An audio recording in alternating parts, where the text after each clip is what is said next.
गिबि गिबियावनो नोंथांमोननि खौरां बिजोंनि गेजेरजों जोंनि बड'लेण्डनि रायजो राजाफोरनिसिम फैगौ दिवालीनि थाखाय गोसो गोरबोनि हामलायनाय जासिहरबाय। जोंनि इउपिपिएल हान्जानिफ्राय बयनिसिमबो दिवालीनि गाहाम हामलायनाय जासिहरबाय।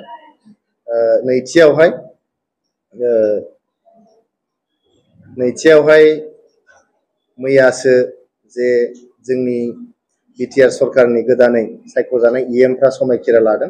बे गोदानै सायख'जानाय इएमफोरनिसिम जोंनि इउपिपिएल हान्जानिफ्राय गोसो गोरबोनिफ्राय हामलायनाय जासिहरबाय आरो जोङो मिजिंथियो बिथांमोना जेरैबायदि रादाय होदोंमोन बे रादायफोरनि सायाव जोंनि बिटिआरनि रायजो राजाफोरखौहाय बिथांमोना मोजाङैनो मोजां सेवा खालामलांनो हागोन आरो बड'लेण्ड ओनसोलखौ जौगानायनि गोदान जांख्ला फारसे बिथांमोना दैखांनानै लानानै थांनो हागोन होननानै आं मिजिंथिदों।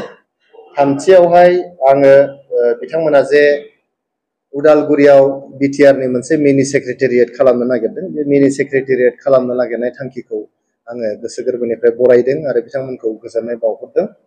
गोजोननाय बावहरनायजों लोगोसे जों खावलायनो लुबैदों जे मिनि सेक्रेटारियेट खालामगोन होननानै बिथांमोना फोसावदों, खिन्थु बे मिनि सेक्रेटारियेटनि थाखाय जे बाजेट एलकेट खालामनांगौ बाजेटखौ बिथांमोना एलकेट खालामाखै। थाबैनो मिनि सेक्रेटारियेटनि थाखाय बाजेट आरो मावफारियाफोर हिउमेन रिसर्स बेयाव डिप्लय खालामनांगौ होननानै आं खावलायदों। नङाबा मिनि सेक्रेटारियेटखौ बानायनानै बेयाव खामानि मावग्रा मानसि जुदि रावबो थायाब्ला बे मिनि सेक्रेटारियेटआ माबोरै सोलिगोन, रायजो राजाफ्रा बेनिफ्राय मा बेनिफिट मोनगोन? बेखायनो खालि बेयो मोनसे स्ल'गानल' जानानै थायाबालायनो आरो मोनसे प्रमिसल' जायाबालानो थाब्लानो बिथांमोना जाहाथे बाजेट आरो हिउमेन रिसर्स बेखौ जाहाथे थाबैनो बिथांमोना एलकेट खालामो, बेनि थाखाय खावलायनाय थाबाय। ब्रैथियाव बिथांमोना जे थाबैनो माने लेन्ड सार्भे खालामनानै थाबैनो हा पाट्टा होनायनि जे बिथांमोना थांखि लादों बेखौ जोङो बरायदों। जोंनि सरकारनि टाइमाव कर'ना भाइरास आरो लकडाउन थासेयावबो 3,50,000निबो बांसिन सुबुंफोरनो जोङो हा पाट्टा होबोनो हादों, न'खरफोरनो हा पाट्टा होनो हादों। आरो जोङो जिहेथु बिटिआर काउन्सिला गिबिसिन मोनसे काउन्सिल जाय जेसेबां हानि रेकर्ड दं बे रेकर्डखौ जोङो डिजिटाइज खालामबोनो हादों आरो दिनै बयबो बेखौ अनलाइन नायनो हायो, कम्पिउटाराव सेरबानो गासिबो ओंखारजोबो। बेखायनो बिथांमोननि थाखाय जोबोद गोरलै खामानि जागोन हा होनाया। ओंखायनो थाबैनो बे हा होनायनि खामानिखौबो बिथांमोना टाइम बाउन्ड मेनाराव जाहाथे होयो बेखौहाय खावलायहरनाय थाबाय।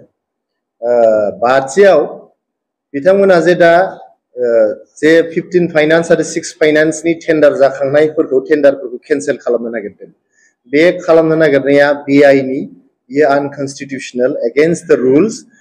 मानो होनोबा जोंनि बिटिआरनि जायफोर ठिकादार बिथांमोना सरकारि एडभार्टाइजमेन्टनि गेजेरजों बिथांमोना जे टेन्डार प्रसेसआव बाहागो लादों आरो बिथांमोना सालान दाननानै, नङा होमबा, ट्रेजारि सालान दाननानै बिथांमोना जे टेन्डारखौ बाहागो लादों आरो बिथांमोना दिनै टेन्डारखौ मोनदों, मोननानै बिथांमोना रायजो राजाफोरनि खामानिफोरखौ मावनानै होनो थाखाय सिगांबोदों।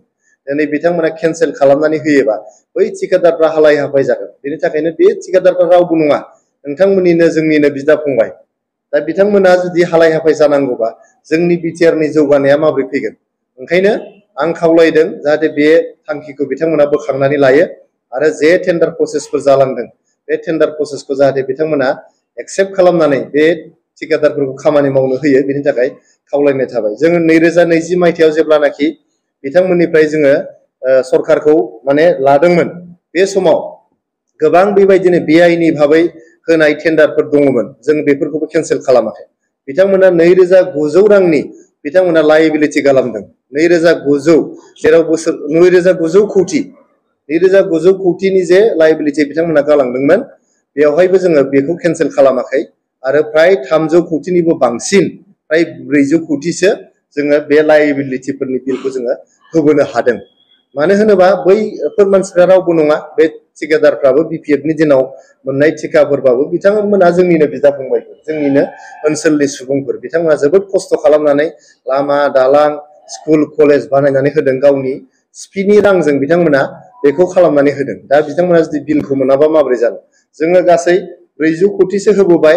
दा आं खावलायनो लुबैदों जिहेतु बैफोर माने कन्ट्रेक्टखौ बिपिएफनि दिनावनो 2020 मायथाइनि सिगांनो बिथांमोना मोनदोंमोन, जेसेबां लायबिलिटि बिल मोननांगौ दङ बेखौ जाहाथे बिपिएफ सरकारा हाग्रामा महिलारि सार दैदेननाय सरकारा जाहाथे थाबैनो बै लायबिलिटिफोरखौ होयो मानो होनबा बै थिकादारफ्रा सोरनावबा लन लानाय सोरनावबा हावलार लानानै हा फाननानै बेंक क्रेडिट लानानै बिथांमोना बे थिकाफोरखौहाय दैखांनानै होदोंमोन आरो दा बिथांमोना बिराद गिदिर मोनसे अलखदाव बिथांमोना दङ ओंखायनो जिहेतु बिपिएफनि दिनावनो बै टेन्डारफोरखौ होनाय जादोंमोन बे लायबिलिटि बिलफोरखौ जाहाथे थाबैनो होयो बेखौबो आंहा खावलायनाय थाबाय बिथांमोना बुंदों जे दिनैहाय माबा फरेस्टनि साख्रि होनायखौ बिसिडिसिनि सेक्रेटारि साख्रि होनायखौ बिथांमोना तदन्त खालामगोन मागोन होननानै बुंदों बेयो जोबोद मोनसे दुखुनांथाव बाथ्रा जे प्रपार प्रसेस फल' खालामनानै एडभार्टाइजमेन्ट होनानै इउनिभार्सिटिखौहाय रिटेन एग्जामिनेशन कन्डाक्ट खालामहोनानै आसाम पुलिसखौहाय फिजिकेल टेस्ट खालामहोनानै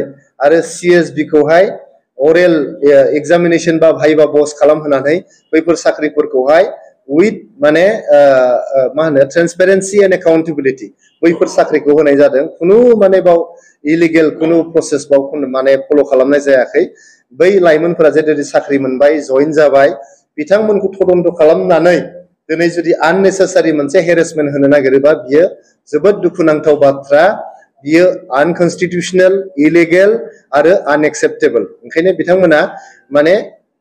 बिथांमोना फार्स्टआव थांबाय थायाबालायनो जाखांनाय खामानियाव थांबाय थायाबालायनो गावसोर मा मावनो नागिरदों बेयो कनसेन्ट्रेट खालामनायासो बिथांमोना गोनां जोङो प्राय 900सो थार्ड ग्रेड आरो फोर्थ ग्रेडनि साख्रि बिथांमोननो गारबोदों जों होबोस्लाबनो हायाखै जोंना सरकारनि टेनियरा डिसेम्बरसिम दङमोन माने जोंनि बिसायख'थिया सेप्तेम्बरावनो जानानै होबाय बिसायख'थिनि कड अफ कन्डाक्टआ थाबैनो जाना होबाय जायनि थाखाय थार्ड ग्रेड आरो फोर्थ ग्रेडनि साख्रिखौ जोङो होबोनो हायाखै इन्टारभिउनि रिजाल्टफोरखौ होबोनो हानाय जादों आरो टेट क्वालिफाइडफोरनि थाखाय प्राय 1100 फोरोंगिरिफोरनो होनायनि थाखाय जोङो गासिबो प्रसेसखौ कमप्लिट खालामबोजोबबाय खालि एपइन्टमेन्टल' होनांसिगौ एकदम माने इलिजिबल जायफोर प्रपार प्रसेस खालामनानै बिराद गोरों प्रफेसारफोर ससियेल एक्टिभिस्टफोरखौहाय कमिटि दानानै होनानै जाहाथे मोजां मानसिफ्रा मोनो क्वालिफाइड इलिजिबल मानसिफ्रा मोनो बे प्रसेसखौ फल' खालामजोबनानै खालि एपइन्टमेन्टल' होनांसिगौमोन बे एपइन्टमेन्टफोरखौ जाहाथे बिथांमोना थाबैनो होयो